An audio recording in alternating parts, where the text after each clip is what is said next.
श्री रमन महर्षि ने अपने साधकों को बताया कि यदि कोई साधक स्वभाव से ज्ञान अथवा भक्ति के मार्ग पर चलने के योग्य नहीं है और वृद्धत्व के कारण योग मार्ग पर भी चलने में अक्षम है, तो उसे अवश्य कर्म योग का अनुसरण करना चाहिए। इससे उसकी उदात्त भावनाएं प्रकट होती हैं और अपने व्यक्तित्व से पर होने में आनंद आता है। समय आने पर वह उक्त तीन में से किसी एक मार्ग पर चलने की योग्यता प्राप्त करता है। श्री रमन भारपूर्वक कहते हैं कि कर्म मार्ग से सफलता पाने के लिए साधक को वह दूसरों की सहायता कर रहा है ऐसे विचार से मुक्त रहना चाहिए तथा अपने कर्मों के परिणामों के प्रति अनासक्त रहना चाहिए। यद्यपि वे कर्म मार्ग को कम महत्व देते थे, फिर भी प्रायः कहते थे कि मैं करता हूँ। ऐसा विचार ना हो तो उक्त दो शर्तों का पालन सरलता से हो सकेगा। साधक ने पूछा कि योग का अर्थ है संयोग, लेकिन मेरी समझ में नहीं आता कि किसका किसके साथ संयोग। तब महर्षि जी बताते हैं, बिल्कुल ठीक, योग पहले विभाजन और दूसरे एक दूसरे से संयोग सूचित करता है, लेकिन किसका किसके साथ संयोग करना है। आप साधक हैं और किसी के साथ संयोग करना चाहते हैं। यदि आप इस स्थिति को मान्यता देते हैं तो वह कुछ अवश्य आपसे अलग होना चाहिए, लेकिन आत्मा आपके निकट है और आप हमेशा उसके विषय में सभान हैं। उसे ढूंढिए और उससे तन्मय हो जाइए, तो वह अनंत है ऐसा अनुभव होगा तथा योग का सवाल नहीं रहेगा। वियोग किसे हुआ है? तब प्रश्नकर्ता पूछता है कि मैं नहीं जानता, क्या वस्तुतः वियोग हुआ है? तब महर्षि जी बताते हैं, यह ढूंढना चाहिए कि वियोग किसे हुआ है। बस यही योग है। योग सब पद्धतियों में निहित है। आप आत्मा से अर्थात सत्य से भिन्न हैं ऐसे विचार से मुक्त होना योग है। कर्म, ज्ञान, भक्ति तथा राजयोग विभिन्न स्वभाव के तथा विकास के विभिन्न स्तरों पर रहे हुए लोगों के लिए अनुकूल होने के कारण बताए हैं। उन सब का ध्येय लोगों को वे आत्मा से भिन्न हैं ऐसी दीर्घकालीन दृढ़ मान्यता से मुक्त करना है। कहीं जाकर कहीं रहे हुए हमसे भिन्न किसी से संयोग करने के अर्थ में योग अथवा ऐक्य का सवाल नहीं है, क्योंकि आप कभी भी आत्मा से भिन्न नहीं थे और ना ही हो सकते। तब प्रश्नकर्ता पूछता है कि योग और आत्मा अनुसंधान में क्या भेद है। तब महर्षि जी बताते हैं, योग चित्त वृत्ति निरोध का उपदेश करता है, जबकि मैं आत्मा अन्वेषण के लिए कहता हूँ। यह दूसरी पद्धति अधिक व्यवहार्य है। निद्रा में, मूर्छा में एवं अनशन के प्रभाव से चित्त स्वतः निरुद्ध हो जाता है, लेकिन निरोध का कारण निवृत्त होते ही चित्त पुनः जीवित हो जाता है और विचार पहले की तरह प्रवाहित होने लगते हैं। वस्तुतः मनोनिग्रह के दो ही मार्ग हैं। मन के मूल की तलाश कीजिए और उसे नष्ट करने के लिए सर्वोच्च शक्ति के समक्ष उसे समर्पित कीजिए। शरणागति का अर्थ है उच्चतर नियमन करने वाली शक्ति को ठीक से पहचानना। यदि मन अपने मूल की तलाश में सहयोग नहीं देता तो उसे जाने दीजिए तथा उसके वापस आने की राह देखिए और तब उसे भीतर की ओर मोड़िए। कोई भी धैर्य से दीर्घकाल तक अभ्यास किए बिना सफल नहीं होता। तब साधक पूछता है, प्राण का नियमन आवश्यक है? तब महर्षि जी बताते हैं, प्राणायाम अपने भीतर की गहराई में जाने में सहायता करता है। मन के नियंत्रण के द्वारा यह काम किया जा सकता है। मनोनिग्रह होने पर प्राण का संयम अपने आप हो जाता है। ऐसे साधक को प्राणायाम करने की आवश्यकता नहीं है। मन का संयम पर्याप्त है। जो लोग सीधे ही अपने मन को वश में नहीं कर सकते, उनको प्राणायाम की सलाह दी जाती है। तब साधक पूछता है, साधक को प्राणायाम कब करना चाहिए तथा वह क्यों असरकारक है। आत्म अनुसंधान एवं भक्ति। श्री रमण महर्षि जी कहते हैं कि क्षमता ना हो तब साधक को स्वाभाविक रूप से चित्त को शांत करने वाले प्राणायाम का अभ्यास करना चाहिए। इसे योग मार्ग कहा जाता है। जब जीवन खतरे में पड़ जाता है तो उसे बचाने के लिए एक बिंदु पर पूरा लक्ष्य एकाग्र हो जाता है। यदि प्राण को स्थिर किया जाए तो मन अपने प्रिय बाह्य विषयों की ओर दौड़ नहीं सकता। इस प्रकार प्राण के स्थिर रहने तक मन को विश्रांति मिलती है। प्राण के नियमन पर ध्यान केंद्रित करने से अन्य सारे रस छूट जाते हैं। प्राण तथा मन का जन्म स्थान एक है। इस कारण इन दोनों में से किसी एक के संयम से अनायास ही दूसरे का संयम होता है। तब प्रश्नकर्ता पूछता है, चक्रों पर एकाग्रता करने से मन शांत होता है। तब महर्षि जी बोलते हैं, सहस्त्रार्थ चक्र जैसे चेतसिक केंद्रों पर मन को स्थिर करके योगी देहभान भूलकर चाहे जितने लंबे समय तक शांत बने रहते हैं। जब ऐसी अवस्था रहती है तब तक वे एक प्रकार के आनंद में निमग्न रहते हैं, लेकिन समाहित मन विचलित होकर सक्रिय बनता है तो पुनः विचारों का प्रवाह शुरू हो जाता है। इसलिए मन जब भी बहिर्मुख बने तब ध्यान की सहायता से उसे इस प्रकार शिक्षित करना चाहिए कि वह हमेशा स्थिर रहे। तब मन उस अवस्था को प्राप्त करेगा जिसमें ना समाधि है ना व्युत्थान। साधक पूछता है, प्राणायाम से सिद्ध हुआ मनोनिग्रह अस्थायी होता है। तब महर्षि जी बताते हैं, प्राण स्थिर रहे तब तक ही शांति बनी रहती है, अतः वह अस्थायी है। प्राणायाम लक्ष्य नहीं है। इसके पश्चात प्रत्याहार, धारणा, ध्यान तथा समाधि की आवश्यकता होती है। ये भूमिकाएं मनोनिग्रह सिद्ध करती हैं। जिस साधक ने पहले प्राणायाम का अभ्यास किया हो उसके लिए इस प्रकार मनोनिग्रह सरल होता है। प्राणायाम साधक को आगे की प्रत्याहार इत्यादि भूमिकाओं के लिए योग्य बनाता है। ये आगे ऊंची भूमिकाएं मनोनिग्रह सिद्ध करने के लिए हैं। अतः हम कह सकते हैं कि योग का अंतिम लक्ष्य मनोनिग्रह है, लेकिन आगे बढ़ा हुआ साधक स्वाभाविक रूप से प्राणायाम के अभ्यास में अपने समय का दुर्व्यय न करके सीधे ही मनोनिग्रह करेगा। तब प्रश्नकर्ता पूछता है, प्राणायाम की पूरक, कुंभक, रेचक 3 प्रक्रियाएं हैं। इनमें प्राण को रोकने इत्यादि के क्या नियम हैं? तब महर्षि जी बताते हैं, शरीर के साथ तादात्म्य का त्याग रेचक है। मैं कौन हूँ की तलाश करने के साथ अंतर्लीन होना पूरक है, तथा मैं वह हूँ इस प्रकार एक सत्य के रूप में स्थिति करना कुंभक है। यह सच्चा प्राणायाम है। तब प्रश्नकर्ता पूछता है, महायोग में लिखा है कि ध्यान के प्रारंभ में साधक सोहम पास की गति के निरीक्षण से मन की थोड़ी निश्चलता प्राप्त करके मन के मूल का अन्वेषण करते हुए हृदय में लीन हो सकता है। मुझे इस प्रकार के व्यवहारिक मार्गदर्शन की सख्त आवश्यकता है। मैं इसका अनुसरण कर सकता हूँ। क्या यह सही पद्धति है? तब महर्षि जी बताते हैं, किसी भी पद्धति से मन का नाश करना मुख्य बात है। जिन लोगों में आत्मानुसंधान पद्धति का अनुसरण करने की क्षमता नहीं है, उन्हें मनोनिग्रह के लिए प्राणायाम की सलाह दी जाती है। प्राणायाम 2 प्रकार का हो सकता है, प्राण को रोककर उसका नियमन करना अथवा प्राण की गति का सिर्फ निरीक्षण करके उसका नियमन करना। तब साधक पूछता है, प्राणायाम में पूरक, कुंभक और रेचक के लिए क्या नाप श्रेष्ठ है? तब महर्षि जी बताते हैं, इस प्रकार के नापों में संख्या से गिनकर नहीं, बल्कि मंत्रोच्चार के साथ प्राणायाम करने से मनोनिग्रह में सहायता मिलती है। बस इतना ही।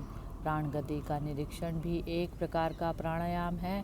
पूरक, कुंभक, रेचक की पद्धति अधिक उग्र है और प्रत्येक स्तर पर योग्य गुरु अथवा मार्गदर्शक के अभाव में हानिकारक सिद्ध हो सकती है, लेकिन केवल प्राण गति निरीक्षण सरल एवं निर्दोष है। तब साधक पूछता है, कुंडलिनी शक्ति का उत्थान योग मार्ग से शक्ति सिद्धि प्राप्त करने की इच्छा वाले साधकों के लिए ही संभव है या प्रेम भक्ति के मार्ग पर चलने वाले भक्तों के लिए भी संभव है? तब महर्षि जी बताते हैं, कुंडलिनी शक्ति किस में नहीं है।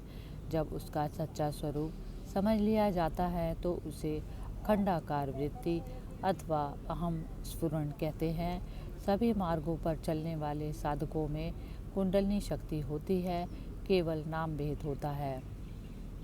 तब प्रश्नकर्ता पूछता है कि कहा जाता है कि शक्ति 5, 10, 100 और 1000 रूपों में प्रकट होती है, इसमें सच क्या है? तब महर्षि जी बताते हैं, शक्ति का केवल एक रूप होता है। यदि वह कई रूपों में प्रकट होती है, ऐसा कहा जाता है, तो यह सिर्फ कहने का ढंग है। वस्तुतः शक्ति एक ही है। तब साधक पूछता है, ज्ञानी केवल उसी के मार्ग का अनुसरण करने वाले साधकों की सहायता कर सकता है अथवा योग जैसे अन्य मार्गों का अनुसरण करने वालों की भी सहायता कर सकता है? तब महर्षि जी बताते हैं, निसंदेह वह किसी भी मार्ग पर चलने वालों की सहायता कर सकता है। यह कुछ इस प्रकार है, मान लीजिए कि एक पर्वत है, उसके शिखर पर पहुंचने के कई मार्ग हो सकते हैं। यदि लोगों को वह स्वयं जिस मार्ग से चढ़ा था उसी से चढ़ने का आग्रह करे तो कुछ लोग उसे पसंद करेंगे और कुछ नहीं करेंगे। जो लोग उस मार्ग को पसंद नहीं करते उनको भी बस उसी मार्ग से चलने का आग्रह किया जाए तो वे ऊपर नहीं पहुंच पाएंगे। इसलिए ज्ञानी सभी मार्गों पर चलाने वाला की सहायता करता है। जो लोग पर्वत के मध्य मार्ग तक पहुँचे हैं वे दूसरे मार्गों के गुण दोष नहीं जान सकते, लेकिन जो शिखर तक पहुँच गया है और वहाँ बैठकर दूसरे लोगों को आने वालों को देख रहा है, वह सभी मार्गों को देख सकता है। इसीलिए वह ऊपर आने वालों को कह सकता है कि उन्हें थोड़ा इधर या उधर हटकर चलना चाहिए, इस या उस गड्ढे से बचना चाहिए। सबका लक्ष्य एक है। तब प्रश्नकर्ता पूछता है, साधक प्राण शक्ति को सुषुम्ना मार्ग में कैसे ले जा सकता है, जिससे वह श्री रमण गीता में कही हुई चित्त ग्रंथि का भेदन कर सके? तब महर्षि जी बताते हैं, मैं कौन हूँ कि तलाश करके योग कुंडलिनी का उत्थान करके अवश्य उसे सुषुम्ना मार्ग में ले जाना चाहिए। ज्ञानी का यह लक्ष्य नहीं है, लेकिन दोनों एक परिणाम प्राप्त करते हैं, अर्थात प्राण शक्ति को सुषुम्ना में ले जाकर चित्त ग्रंथि का भेदन करते हैं। कुंडलिनी आत्मा अथवा शक्ति का दूसरा नाम है। चूँकि हम स्वयं को शरीर से मर्यादित मानते हैं, हम उसके शरीर में रहने की बात करते हैं। वस्तुतः वह बाहर भीतर दोनों जगह है, क्योंकि वह आत्मा या आत्मशक्ति से भिन्न नहीं है। सुषुम्ना पद से कुंडलिनी को उठाने के लिए नाड़ी मंथन कैसे किया जाए, ये साधक ने पूछा। तब रमण महर्षि जी बताते हैं कि इसे सिद्ध करने में योगी के लिए प्राणायाम साधन हो सकता है। ज्ञानी की पद्धति सिर्फ आत्मान्वेषण है। जब इस पद्धति से चित्त आत्मा में विलीन होता है तो आत्मा से अभिन्न शक्ति या कुंडलिनी अपने आप ऊपर उठती है। योगी कुंडलिनी को मस्तिष्क में स्थित 1000 दल वाले कमल सहस्त्रार्थ में पहुँचाने में को सबसे अधिक महत्व देते हैं।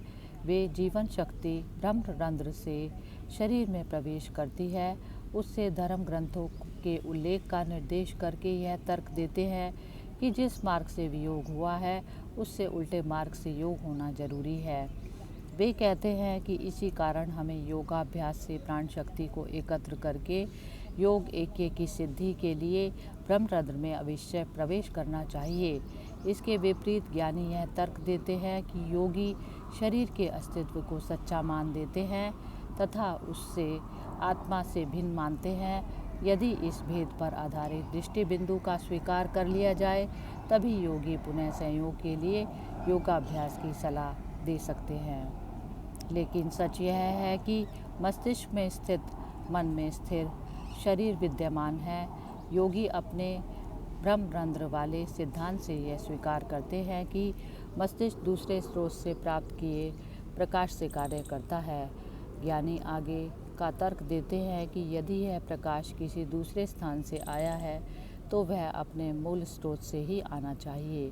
सीधे मूल स्रोत में पहुंच जाइए, उधार लिए गए प्रकाश पर निर्भर मत रहिए। वह मूल स्रोत हृदय अर्थात आत्मा है। आत्मा किसी दूसरे स्थान से आकर मस्तक में रहे हुए ब्रह्मरंध्र से शरीर में प्रवेश नहीं करता। यह ऐसा है, वह नित्य प्रकाश में नित्य स्थिर, अचल एवं अविकार है। मनुष्य अपने आप को परिवर्तनशील शरीर अथवा मन की मर्यादाओं में बांध लेता है, जो अपना अस्तित्व शाश्वत आत्मा से प्राप्त करते हैं। जो करना आवश्यक है वे केवल इतना कि इस गलत तादात्म्य का त्याग किया जाए। ऐसा करने पर नित्य प्रकाश में आत्मा एक अद्वितीय सत्य के रूप में प्रकट होता है। यदि कोई सहस्रार पर एकाग्रता करता तो निसंदेह समाधि का आनंद उत्पन्न होता है, लेकिन इससे हृदय स्थित वासनाओं का नाश नहीं होता। इसलिए योगी का समाधि से व्युत्थान अवश्य होगा, क्योंकि बंधन से मुक्ति नहीं हुई है। उसे अपने भीतर छुपी हुई वासनाओं का उन्मूलन आगे के विशेष प्रयत्न से अवश्य करना होगा, जिससे वे उसकी समाधि की शांति का भंग ना कर सकें। इसलिए उसे सहस्रार से सुषुम्ना के आगे के हिस्से जैसी जीवन नाड़ी में हृदय में उतरना होगा। इस तरह सुषुम्ना झुकी हुई रेखा जैसी है। वह मूलाधार से प्रारंभ होकर करोड़रज्जु के ऊपर उठकर सहस्रार तक पहुंचती है और वहां से नीचे झुककर हृदय में समाप्त होती है। जब योगी हृदय में पहुंचता है तब स्थायी समाधि बनती है। इस प्रकार हम देख सकते हैं कि हृदय अंतिम केंद्र है। अब साधक पूछता है कि हठ योग की प्रक्रियाएं असरकारक रूप से रोग मिटाती हैं, इसलिए ज्ञान योग की पूर्व भूमि के रूप में उनका निर्देश किया जाता है।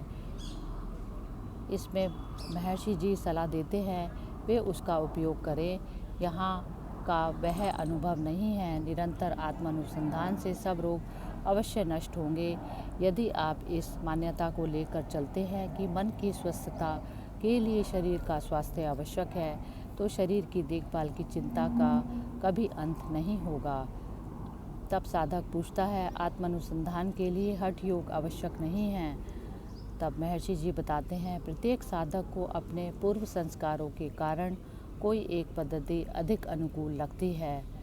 तब साधक पूछता है, क्या मेरी उम्र का साधक हठ योग का अनुसरण कर सकता है? तब महर्षि जी बताते हैं, आप इन सब बातों को क्यों सोचते हैं? क्योंकि आपको आत्मा बाहर रहा हुआ लगता है, आपको उसे पाने की इच्छा होती है और इसके लिए प्रयत्न होता है। लेकिन क्या आपका अस्तित्व हमेशा नहीं होता? आप अपने अंतरात्मा को छोड़कर क्यों किसी बाहर वस्तु के पीछे दौड़ते हैं? तब साधक पूछता है, अपरोक्ष अनुभूति में कहा है कि हठ योग आत्मानुसंधान के लिए आवश्यक सहायता प्रदान करता है। तब महर्षि जी बताते हैं, हठ योगी कहते हैं कि शरीर को स्वस्थ तथा दृढ़ रखना चाहिए, जिससे आत्मविचार निर्विघ्न रूप से चलता रहे। वे ऐसा भी कहते हैं कि आयु को दीर्घ बनाना चाहिए, जिससे आत्मान्वेषण को उसके सफल अंत तक जारी रखा जा सके। कुछ ऐसे भी हैं जो इसी हेतु से कायाकल्प के लिए औषध प्रयोग करते हैं।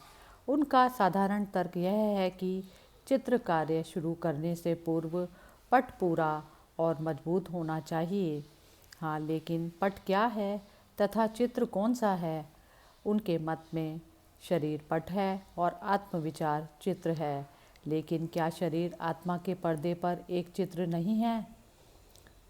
तब प्रश्नकर्ता पूछता है, लेकिन हठ योग को सहायक रूप में बहुत महत्व दिया जाता है। तब महर्षि जी कहते हैं, हाँ, वेदांत पढ़े हुए बड़े पंडित भी इसका अध्ययन करते हैं, अन्यथा उनका मन शांत नहीं होता। इसलिए आप कह सकते हैं कि जो लोग दूसरे किसी तरीके से मन को निश्चल नहीं रख सकते, उनके लिए वह उपयोगी है। साधक पूछता है, आसन क्या है? क्या वे आवश्यक हैं? तब महर्षि जी बताते हैं, योग शास्त्र में कई आसन उनके परिणामों के साथ कहे हैं। बैठने के लिए व्याघ्र चर्म, दर्भ इत्यादि अच्छे हैं, ऐसा कहा जाता है। आसनों में पद्मासन, सुखासन इत्यादि का उल्लेख है। लेकिन आत्मा को अर्थात स्वयं को जानने के लिए इन सब की क्या आवश्यकता है? सच यह है कि आत्मा से अहंकार उत्पन्न होकर स्वयं को शरीर से अभिन्न मानने की गलती करता है और जगत को सत्य मानता है, और तब मत से उन्मत्त होकर निरंकुश रूप से सोचता है एवं आसनों को ढूंढता है। ऐसा भ्रांत मनुष्य यह नहीं जान सकता कि वह स्वयं सबका केंद्र है, सबका आश्रय है। आसन उसकी स्थिरता के लिए है। अपनी सहज सच्ची अवस्था को छोड़कर वह और कौन से स्थान में दृढ़ता से रह सकता है? यह सच्चा आसन है। चिदाकाश अर्थात शुद्ध ज्ञानाकाश रूप तथा प्रसिद्ध अधिष्ठान रूप आत्मा ही वह आधार आसन है जिस पर संपूर्ण विश्व आश्रित है। ऐसे ज्ञान से विचलित न होने की दृढ़ता प्राप्त करना ही स्थिर और निश्चल सुखासन है, जिसमें बैठने से सर्वोच्च समाधि लगती है। तब साधक पूछता है, भगवान साधारणतया किस आसन में बैठते हैं? तब महर्षि जी बताते हैं, किस आसन में? हृदय के आसन में, जिसमें सुख का अनुभव हो, वही प्रेम आसन है। इसे सुखासन कहते हैं। हृदय का आसन शांतिपूर्ण एवं सुखप्रद है। जो लोग इस आसन में बैठते हैं उन्हें किसी दूसरे आसन की आवश्यकता नहीं होती। तब साधक पूछता है, ऐसा लगता है कि गीता कर्म योग का आग्रह करती है, क्योंकि अर्जुन को युद्ध करने के लिए समझाया जाता है एवं स्वयं श्री कृष्ण भी अपने सक्रिय जीवन में अनेक पराक्रम करके दृष्टांत स्थापित करते हैं। तब महर्षि जी बताते हैं, गीता का प्रारंभ यह कहकर किया गया कि तुम शरीर नहीं हो और इसलिए कर्ता भी नहीं हो। तब प्रश्नकर्ता पूछता है, इसका क्या मतलब है? महर्षि जी बताते हैं, मतलब यह है कि मनुष्य को वह करता है ऐसा सोचे बिना ही कार्य करना चाहिए। निरंकार अवस्था में भी कर्म होते रहते हैं। प्रत्येक मनुष्य किसी विशेष हेतु को पूर्ण करने के लिए प्रकट होता है और वह हेतु स्वयं को कर्ता समझने पर या ना समझने पर भी पूर्ण होकर रहता है। तब प्रश्नकर्ता पूछता है कि कर्म योग क्या है? कर्मों के प्रति या उनके फल के प्रति अनासक्ति। तब महर्षि जी बताते हैं, कर्म योग वह योग है जिसमें मनुष्य स्वयं कर्ता होने का अभिमान नहीं करता। सब काम अपने आप होते रहते हैं। अब प्रश्नकर्ता पूछता है, कर्म फल में अनासक्ति कर्म योग नहीं है? तब महर्षि जी बताते हैं, यह प्रश्न तभी होगा जब कोई कर्ता हो। सब धर्म ग्रंथ कहते कि आप स्वयं को कर्ता ना माने। तब प्रश्नकर्ता पूछता कि कर्तृत्व बुद्धि रहित कर्म कर्म योग है? तब महर्षि जी कहते हैं, हाँ बिल्कुल ठीक।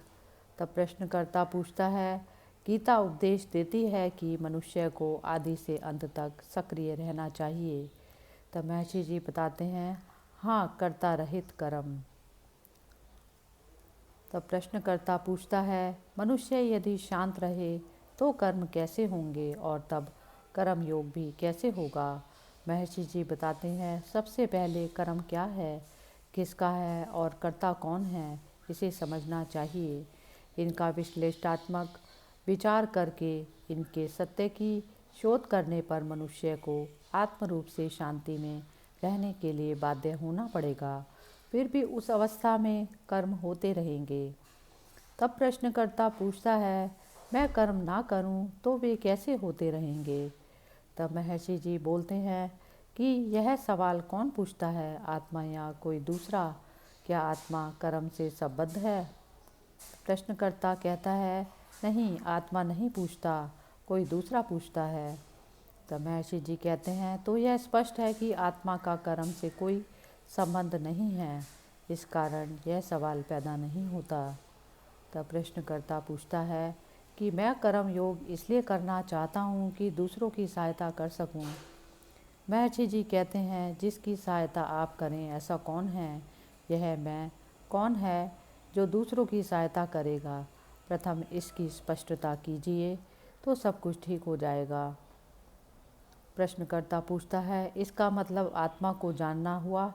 क्या मेरा आत्म साक्षात्कार दूसरों की सहायता कर सकता है? महर्षि जी कहते हैं, हाँ, यह सबसे श्रेष्ठ सहायता है। जो आप दूसरों को दे सकते हैं, लेकिन जिन्हें सहायता दी जाए ऐसे दूसरे नहीं हैं, क्योंकि जैसे सुनार सोने के गहनों के मूल्य को निश्चित करते समय केवल सोना ही देखता है, ऐसे ज्ञानी पुरुष केवल आत्मा को देखता है। जब आप अपने आप का शरीर से तादात्म्य करते हैं तो नाम रूप देखते हैं, लेकिन जब आप शारीरिक चेतना से परे होते हैं तो दूसरे भी अदृश्य हो जाते हैं। ज्ञानी जगत को अपने से भिन्न नहीं देखता। तब प्रश्नकर्ता पूछता है, संत पुरुष दूसरों को मदद देने के लिए उनके साथ घुल मिल जाए तो अच्छा नहीं होगा? महर्षि जी कहते हैं, घुलने मिलने के लिए दूसरे नहीं हैं, एकमात्र आत्मा सत्य है। यानी सत्य स्वरूप आत्मा बने रहने मात्र से जगत को सहायता करता है। जगत की श्रेष्ठ सेवा निरंकार स्थिति प्राप्त करने से होती है। यदि आप जगत को सहायता करने के लिए उत्सुक हैं और ऐसा सोचते हैं कि निरंकार स्थिति प्राप्त करके आप ऐसा नहीं कर सकेंगे, जो जगत के तथा आपके सारे प्रश्न ईश्वर को सौंप दीजिए। प्रश्नकर्ता पूछता है, क्या मुझे दुखी जगत को मदद नहीं करनी चाहिए? तब महर्षि जी बताते हैं, जिस शक्ति ने आपको उत्पन्न किया है उसी ने जगत को भी उत्पन्न किया है। यदि वह आपकी देखभाल कर सकता है तो जगत की भी कर सकता है। यदि ईश्वर ने जगत को रचा है तो उसका ख्याल रखना उसकी जिम्मेवारी है, आपकी नहीं। तब प्रश्नकर्ता पूछता है, क्या स्वराज्य की इच्छा सही है? महर्षि जी कहते हैं, निसंदेह ऐसी इच्छा स्वार्थ के विचार से प्रारंभ होती है, लेकिन व्यवहार में देश के लिए कार्य करने से दृष्टिकोण क्रमशः विशाल से विशालतर होता जाता है। इस प्रकार आदमी देश में व्यक्तित्व को विलीन करता है। व्यक्तित्व का ऐसा विलय इच्छनीय है और उससे जुड़ा हुआ कर्म निष्काम सेवा है। तब प्रश्नकर्ता पूछता है, दीर्घ संघर्ष एवं महान त्याग के पश्चात स्वराज्य प्राप्त होता है तो व्यक्ति को खुशी तथा गर्व का अनुभव करना चाहिए। तब महर्षि जी कहते हैं, अपने कार्यकाल में जिसने उच्चतर शक्ति के समक्ष आत्मसमर्पण किया हो तथा निरंतर उस शक्ति का स्मरण करते हुए अपने अहंकार का विलय किया हो, वह गर्व का अनुभव कैसे कर सकता है?